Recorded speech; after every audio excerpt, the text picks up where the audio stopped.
கர்த்தருடைய பரிசுத்த நாமத்திற்கு மகிமை உண்டாவதாக.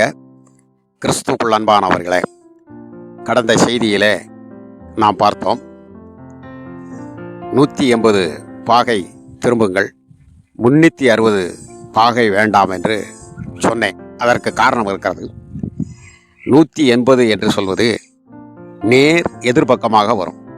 அதாவது ஒரு மனிதன் தான் முன்னே நடந்து கொண்டு போயிருந்த பாதைகளெல்லாம் தவறென உணர்ந்து அந்த தவறை சுட்டிக்காட்டிய கர்த்தராகிய இயேசு கிறிஸ்துடைய வார்த்தைகளை படித்து பகுத்து ஆராய்ந்து அவன் திரும்புகிறான்.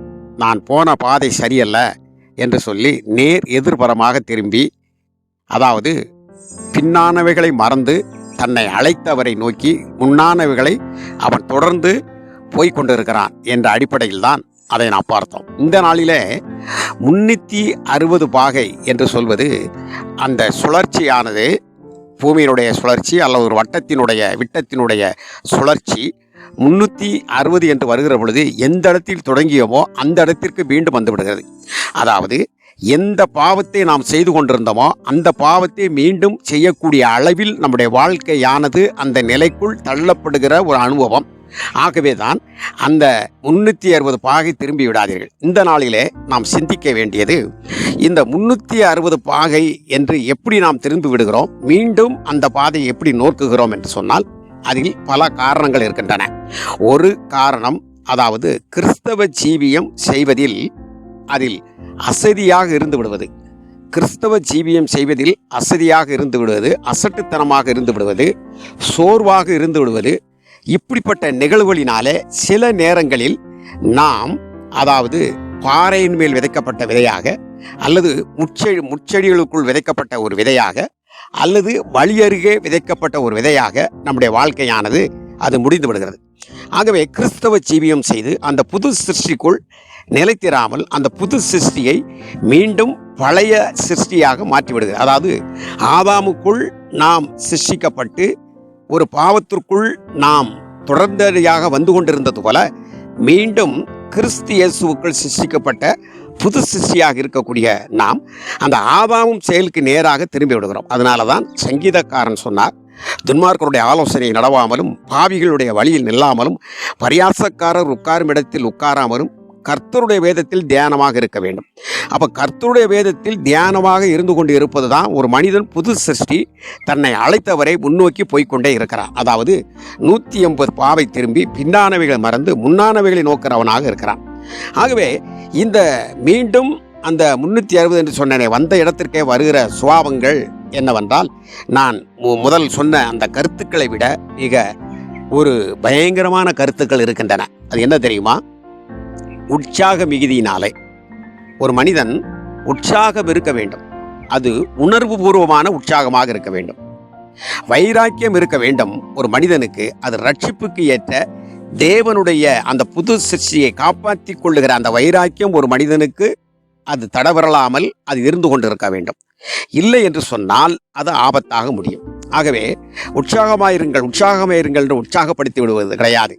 ஏதோ ஒரு எதிரியை போர் செய்வது போல இந்த உற்சாகம் கிடையாது. இது மிக மிக மிக ஒரு தந்திரசாலிக்கு முன்னாலே நாம் நின்று போர் புரிந்து கொண்டு இருக்கிறோம். ஆகவே இதில் மூர்க்கத்தனமோ அல்லது வைராக்கியங்களோ உற்சாகமோ இது எவைகள் இருந்தாலும் கூட ஒரு காரியத்தை நீங்கள் அறிந்து கொள்ள வேண்டும், உணர்வு பூர்வமாக இருக்க வேண்டும். உணர்வு பூர்வமாக இருப்பது தான் ஒரு பனிக்கட்டி உறைந்து அது மீண்டும் நீராகாமல் தண்ணீராகாமல் இருப்பது போல நிலையானதாக இருக்கும் என்பதை மனதில் அதை பதித்து கொள்ளுங்கள்.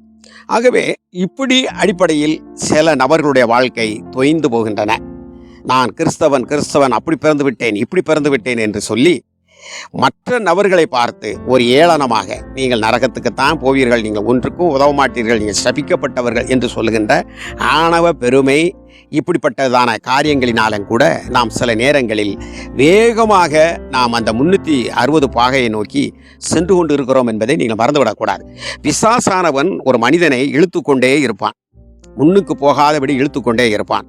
ஆனால் அவன் தொடர்ச்சியாக அந்த தன்னுடைய நிலையிலே, அந்த 180 பாகை நிலையிலே உணர்வுபூர்வமாக நின்று கொண்டு இருப்பவனை உணர்ச்சி வசப்படுத்தி அப்படியே வேகமாக அவன் தள்ளிவிட்டு விடுவான்.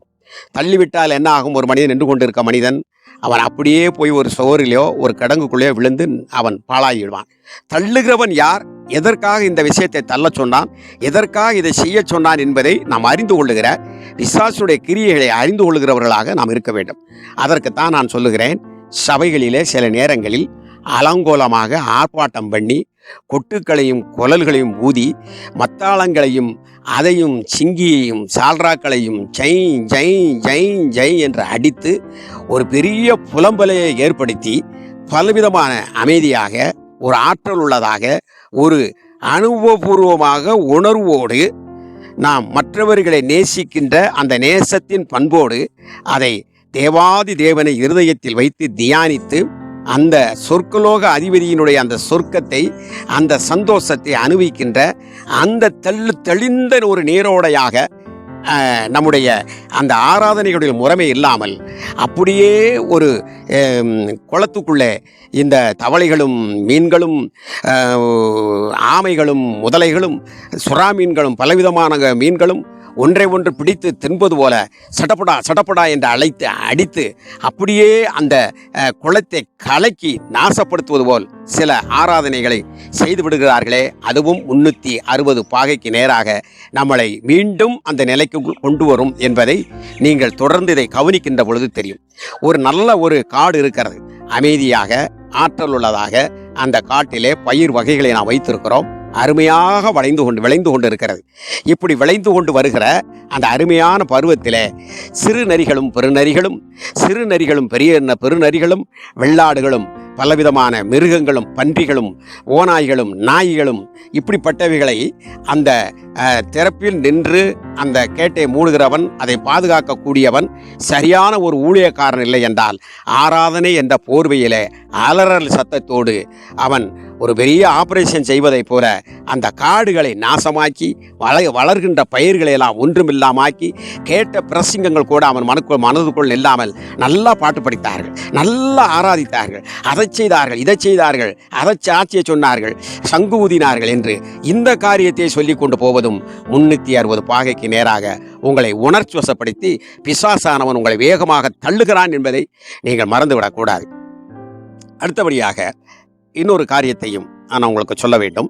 அதாவது இந்த உலக பிரகாரமாக இருக்கக்கூடிய அநேக காரியங்கள் இருக்காது. இந்த உலகத்தை விட்டு நாம் ஒட்டி வாழாமல் வெட்டி வாழ்கிறோம். உலகத்தில் தான் வாழுகிறோம், ஆனால் ஒட்டி வாழாமல் வெட்டி வாழ்கிறோம். தடாகத்தில் இருக்கக்கூடிய தாமரையிலே ஒரு சொட்டு தண்ணீர் விழுந்தாலும் கூட அந்த தண்ணீரானது அந்த இலையை நனைக்காமல் வெளியே சிதறி விடுவது போல நாம் வாழ்ந்து விடுகிறோம். ஒரு மாடு ஒரு இடத்தில் சாணி போட்டால், ஒரு மாடு ஒரு இடத்தில் சாணி போட்டால் அந்த இடத்தில் இருக்கக்கூடிய அசுத்தங்களெல்லாம் அது ஒட்டி கொண்டு இருக்கும். அப்படி இருக்கக்கூடாது, ஒரு பச்சை சாணியை போல் இருக்கக்கூடாது. ஒரு மாடு ஒரு இடத்தில் சாணி போட்டால் அங்கு இருக்கக்கூடிய அசுத்தங்களாம் ஒட்டிக்கொள்ளும். அதுபோல இந்த அசுத்தமான உலகத்திலே அசுத்தத்தை ஒட்டி கொள்ளுகிறவர்களாக நாம் இருக்கக்கூடாது. அதில் மிக ஞானமாக இருக்க வேண்டும். அந்த சாணியை பாருங்கள், அப்படியே அது அந்த கடக்கின்ற பொழுது அது புழுத்து விடும். அதுபோல நம்முடைய வாழ்க்கையானது இந்த உலகத்தில் ஒட்டி கொண்டோம் என்றால் மீண்டும், அதாவது கொஞ்சம் கொஞ்சமாக வேதத்தை தியானிப்பது, அதிலிருந்து தவறி விடுவது, சில துன்மார்க்குடைய ஆலோசனைகளை கேட்பது, சில பொருளாசைகளை சார்ந்து வாழ்ந்து விடுவது, இவ்வளவு நாள் நாம் இப்படியெல்லாம் இருந்தோம், ஆனாலும் கூட நமக்கு 4 பிள்ளைகள் அது இருக்கிறார்கள் இது இருக்கிறார்கள் அல்லவா என்று சொல்லி அந்த நிலைக்குள் நாம் போய்விடுவது, இப்படிப்பட்ட காரியங்களினாலே இதெல்லாம் உலகத்தோடு ஒட்டி கொள்வது, இரட்டை வேஷம் போடுவது போல ஆகிவிடும் ஆராதனை. ஆகவே அப்படி ஒட்டி கொண்டால் அதில் பூச்சி, அதில் இது புழுக்க ஆரம்பித்துவிடும். நாம் மற்றவர்களை இழிவாக உதட்டை பிதுக்கி, நாக்கை துருத்தி, கையை ஓங்கி, இப்படிப்பட்ட காரியங்கள் நம்முடைய வாழ்க்கையில செய்யக்கூடியவர்களாக, ஒரு நறுமண தைலத்தினுடைய புட்டியிலே ஒரு சொட்டு ஒரு செத்தை விழுந்து விடுவது போல அது நிலைமை காணப்பட்டு அந்த 360 பாகையாக தான் வந்த இடத்திற்கே செல்வதாக அது மாறிவிடுகிறது. ஆகவே இந்த இடத்திலே நாம் மிக யோசிக்க வேண்டும்.